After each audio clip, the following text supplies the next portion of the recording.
6단원 빛과 파동 중에 파동 파트에서 세 번째, 다양한 소리입니다.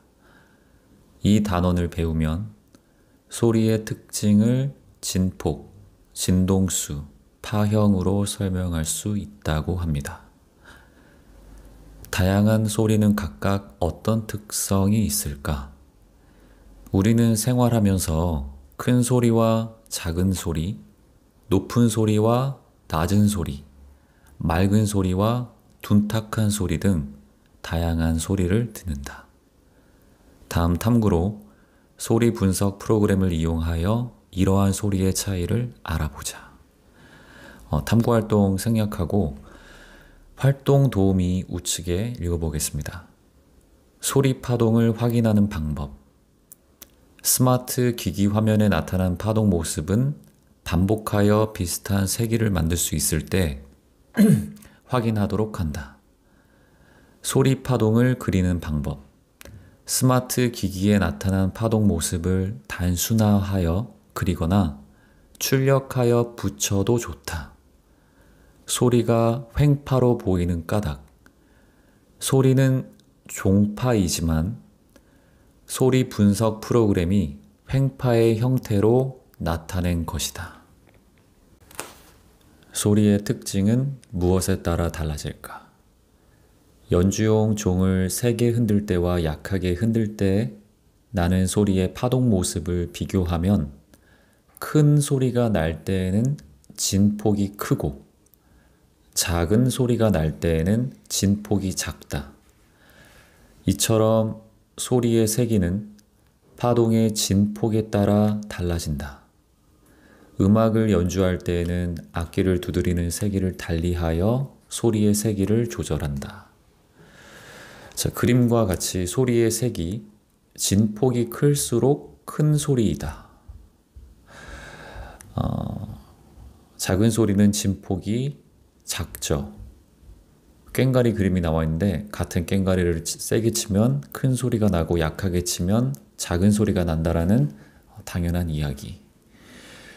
연주용 종으로 솔 음과 도 음을 같은 세기로 낼 때 소리의 파동 모습을 비교하면 낮은 소리는 진동수가 작고 높은 소리는 진동수가 크다.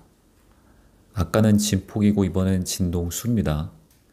이처럼 소리의 높낮이는 파동의 진동수에 따라 달라진다. 가야금과 같은 현악기는 줄의 굵기나 길이를 다르게 하고 리코더와 같은 관악기는 관의 길이를 다르게 하여 높낮이가 다른 소리를 만든다. 옆에 5개념 바로잡기. 관악기를 불면 악기가 진동하여 소리가 날까? 관악기는 불어서 소리를 내는 악기인데 악기 자체가 진동하는 것이 아니라 관 속의 공기가 진동하여 소리가 난다.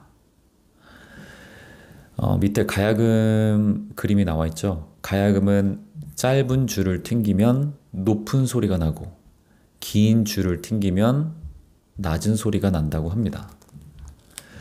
소리의 세기와 높낮이가 같아도 리코더와 오카리나에서 나는 소리는 다르게 들린다. 같은 음의 리코더와 오카리나 소리의 파동 모습을 비교하면 소리의 파형이 다르다. 이것은 진동하는 물체나 진동하는 방법이 다르기 때문이다. 여러 악기에서 나는 소리가 다른 것은 소리의 파형이 다르기 때문이다. 자, 이제 아래 그림의 바이올린의 파형을 보시고 색소폰의 파형을 한번 보시면 파형이 다르죠. 위에 있는 글을 토대로 말을 해보면 이렇게 다른 이유는 진동하는 물체가 다르고 진동하는 방법이 다르기 때문이다. 자, 소리의 특성은 파동 모습을 분석하거나 여러 소리를 합성하여 많은 분야에서 이용되고 있다. 사람마다 지닌 고유한 목소리 파동의 모습을 분석하여 범죄 수사에 이용하기도 하고, 여러 소리의 진폭이나 진동수를 변화시켜 로봇 소리나 영화 속 괴물 소리를 만드는데 이용하기도 한다. 다음 활동으로 파동의 모습을 보고 소리로 표현해보자. 자, 마지막 창의 융합 글 읽겠습니다. 휴대전화에 문자 메시지가 올 때 나는 특정 소리가 있다. 이러한 소리를 반복하여 들으면 나중에는 소리만 들어도 문자 메시지가 왔음을 알 수 있다. 이처럼 소리를 만드는 일을 하는 사람을 음향 설계자라고 한다. 요즘에는 휴대전화뿐만 아니라 밥솥, 냉장고, 세탁기와 같은 전자기기에도 다양한 소리가 삽입되고 있다. 전자기기에서 나는 소리를 반복적으로 들으면 소비자에게 제품의 이미지를 강하게 남기는 효과가 있다. 그래서 음향 설계자는 제품에 맞는 매력적인 소리를 만들기 위해 연구한다. 소리는 이성보다는 주로 감성으로 판단하고 개인마다 소리를 판단하는 기준이 다르기 때문에 음향 설계자가 되기 위해서는 음향 감각, 미적 감각, 언어를 소리로 표현하는 의사소통 능력 등을 갖추어야 한다.